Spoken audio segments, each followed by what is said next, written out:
Good morning student, मैं Priyanka Bishnoi from Chaudhary Motaram मिल college of education 5 NRD Nirvana, class B.Ed second year.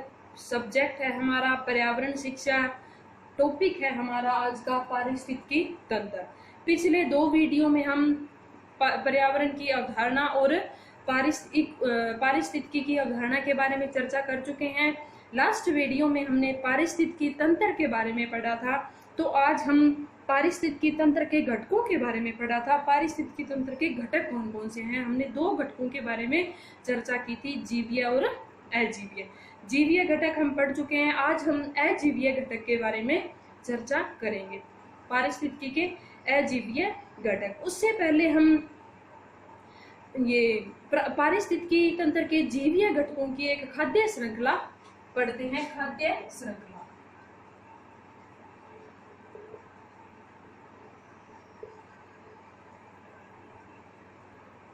खाद्य श्रृंखला में हम पढ़ते हैं। सबसे पहले खाद्य श्रृंखला में हमने पारिस्थितिकी के जो जीवीय घटक थे उसमें हमने पढ़ा था उत्पादक।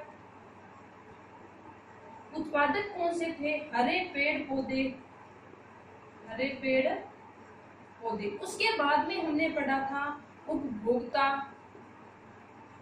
उसके बाद में हमने पढ़ा था अपघटनकर्ता। उपभोक्ता में हमने 3 प्रकार के उपभोक्ता के बारे में पढ़ा था, प्राथमिक, द्वितीयक और तृतीयक उपभोक्ता। प्राथमिक उपभोक्ता और द्वितीयक और तृतीयक उपभोक्ता। तो अपने एक खाद्य श्रृंखला तैयार करेंगे आज, खाद्य श्रृंखला। सबसे पहले है प्राथमिक उपभोक्ता,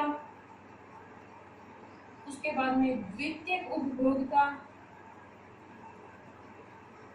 उसके बाद में है तृतीयक उपभोक्ता।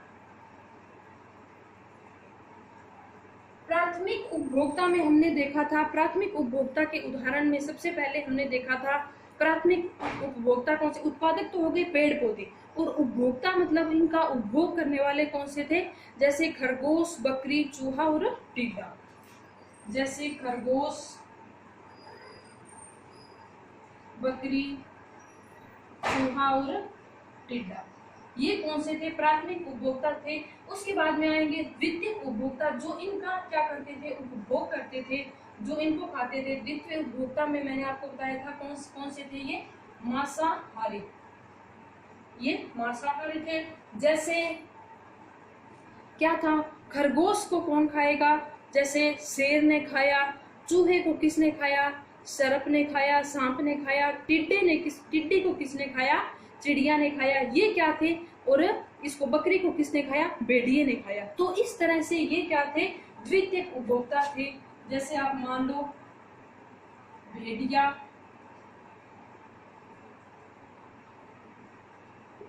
शेर, सर्प और चिड़िया, ये कौन से हो गए?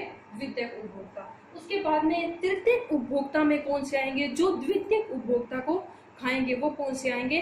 तृतीयक उपभोक्ता। जैसे आप मान सकते हो बाघ, ये इसमें क्या आएगा? बाघ, ये किसमें आएगा?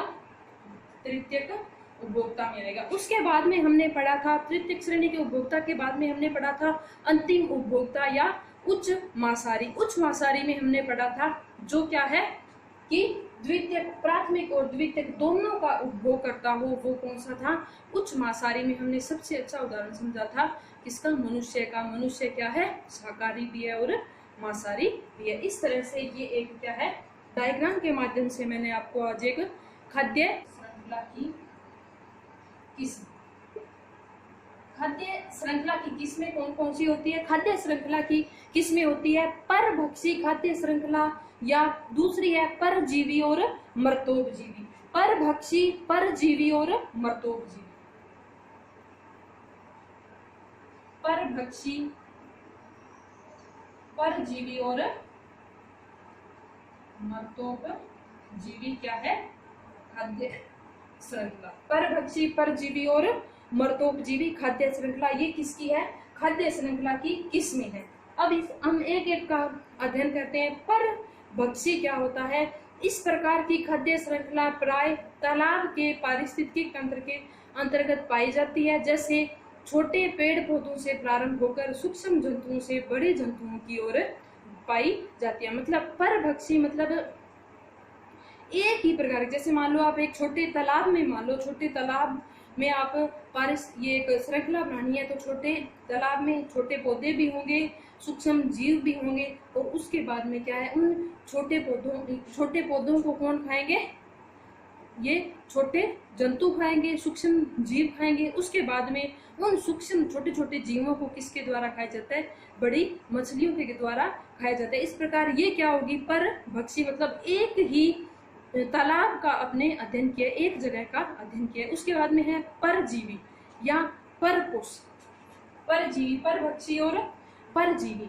इस प्रकार की खाद्य श्रृंखला बड़े जंतुओं से छोटे जंतुओं की ओर आती है। इसमें बड़े आकार के प्राणी परपोषी तथा छोटे आकार के प्राणी परजीवी कहलाते हैं। परजीवी अपने भोजन के लिए परपोषी पर आधारित होते हैं।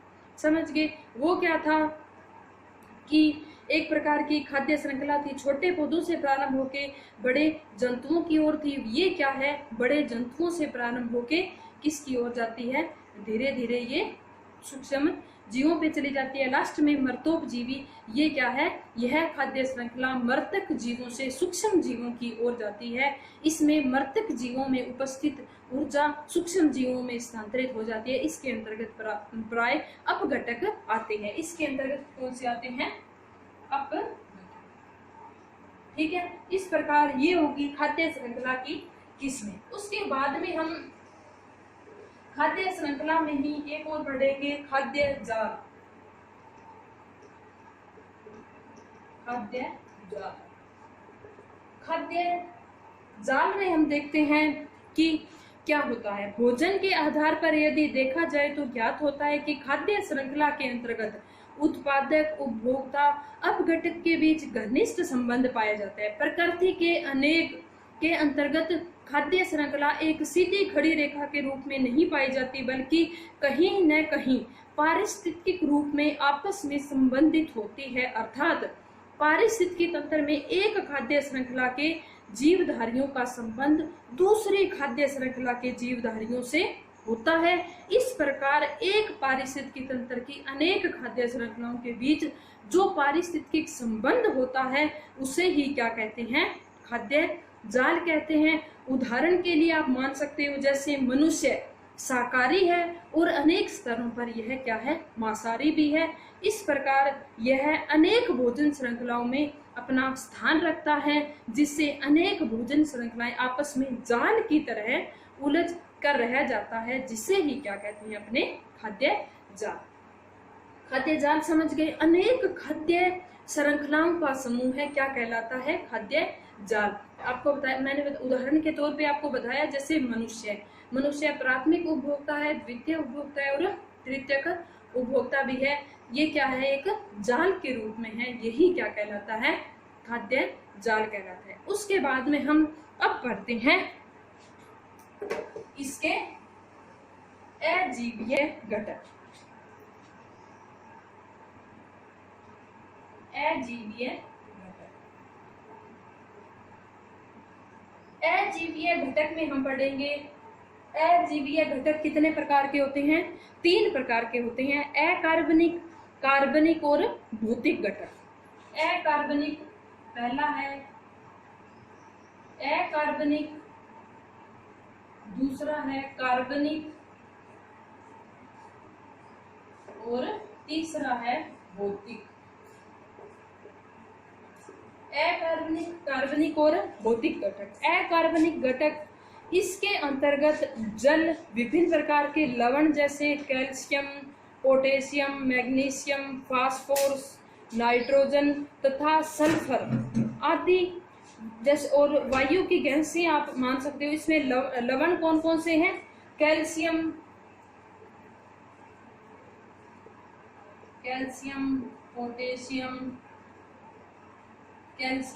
Potassium, magnesium, phosphorus, nitrogen. और वायु की गैसें इसमें कौन सी पाई जाती है, oxygen, O2, nitrogen, carbon dioxide, hydrogen और अमोनिया NH3। कौन कौन सी है, सबसे पहले लवण कौन से हैं? Calcium, potassium, magnesium, phosphorus, nitrogen. ये तो क्या है? अकार्बनिक लवण है। उसके बाद में इसमें गैसें कौन कौन सी पाई जाती है? इसमें गैसें पाई जाती है नाइट्रोजन, कार्बन डाइऑक्साइड, ऑक्सीजन और हाइड्रोजन और अमोनिया गैस पाई जाती है। उसके बाद में आप कार्बनिक घटक देखोगे। कार्बनिक घटक में है इसके अंतर्गत मृत पौधों एवं जंतुओं के कार्बनिक यौगिक जैसे प्रोटीन, कार्बोहाइड्रेट और तथा वसा।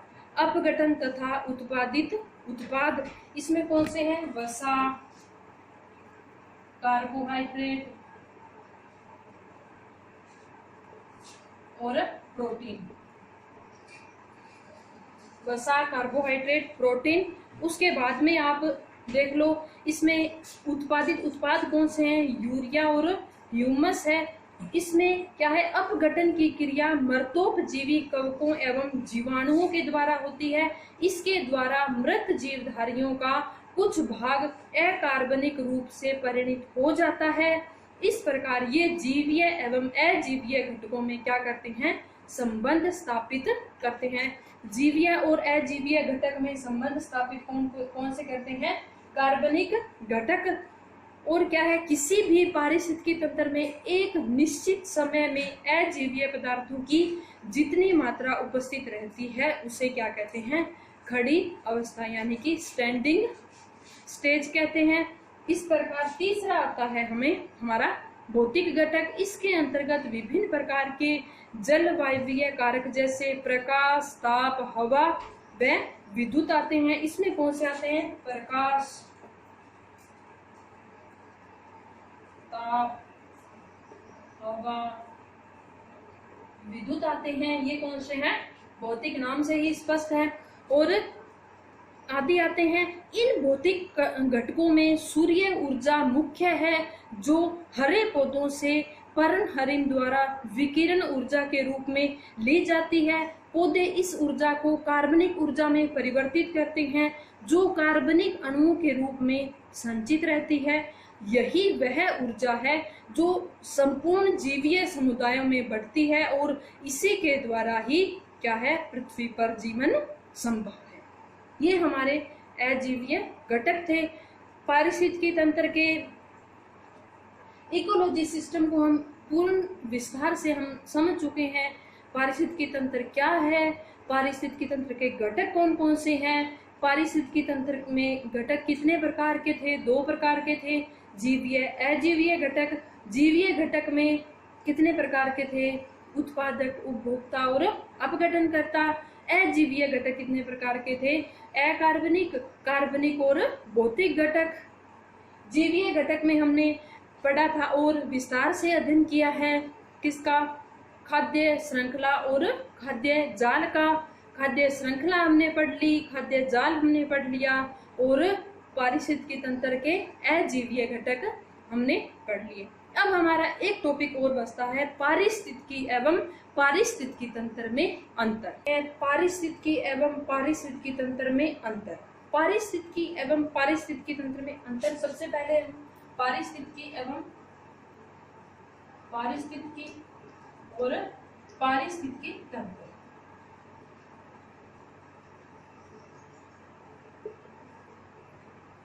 इसमें अंतर हम करते हैं। सबसे पहले तो क्या है? पारिस्थितिकी यह पर्यावरण का एक विज्ञान है। यह क्या है?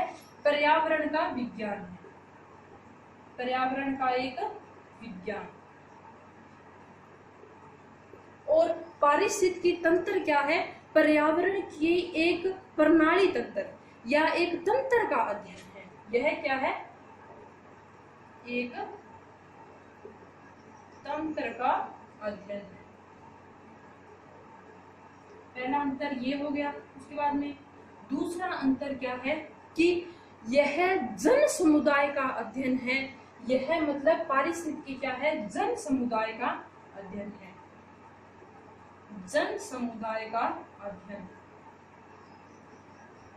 और पारिस्थितिकी तंत्र क्या है? एक जीवधारी का एक स्थान पर और एक समय में क्या है? अध्ययन है। एक जीवधारी का एक स्थान पर और एक ही समय में जिसका अध्ययन करते हैं वो क्या कहलाता है? पारिस्थितिकी तंत्र। एक स्थान पर एक समय में अध्ययन, ये क्या है? पारिस्थितिकी तंत्र है। उसके बाद में तीसरा है, इसके दो मुख्य पक्ष है। कौन कौन सी? जीवधारी तथा पर्यावरण। दो मुख्य पक्ष कौन सी हैं? जीवधारी तथा पर्यावरण। दो मुख्य पक्ष हैं, जीवधारी और पर्यावरण। इसके कितने मुख्य पक्ष हैं? 3 मुख्य पक्ष हैं। 2 तो ये सेम ही है, जीवधारी और पर्यावरण। तीसरा कौन सा है? ऊर्जा का प्रवाह। इसके कितने पक्ष हैं? 3 प्रवाह हैं, जीवधारी, पर्यावरण और ऊर्जा का प्रवाह। ठीक है, नंबर 3 है, इसमें 2 है, जीवधारी पर्यावरण। 3 नंबर है, इसमें कितने हैं? 3 पक्ष हैं। कितने पक्ष है? 3 तत्व हैं, जीवधारी, पर्यावरण और ऊर्जा का प्रवाह। उसके बाद में चौथा अंतर है, इसमें जीवधारियों तथा पर्यावरण के संबंधों पर प्रभाव का विश्लेषण करते हैं। किसमें? पारिस्थितिकी तंत्र में क्या करते हैं? जीवधारियों तथा पर्यावरण के संबंधों एवं प्रभाव का।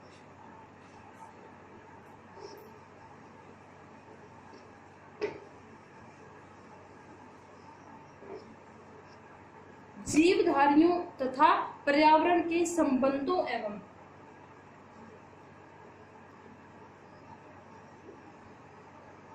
जीवधारियों का पर्यावरण के संबंधों एवं जीवधारियों तथा पर्यावरण के संबंधों एवं किसका अध्ययन करते हैं? प्रभाव का। एवं प्रभाव का क्या करते हैं? विश्लेषण करते हैं। उसके बाद में इसमें चौथा है, इसमें जैविक और अजैविक तत्वों की निर्भरता का क्या किया जाता है? अध्ययन विशिष्ट परिस्थिति में करते हैं। इसमें 2 जैविक और क्या आएगा? अजैविक। किसका? जैविक और अजैविक तत्वों की निर्भरता का, तत्वों की निर्भरता का अध्ययन किया जाता है। उसके बाद में क्या है? अध्ययन विशिष्ट परिस्थिति में करते हैं। ये बात होती है, विशिष्ट परिस्थिति में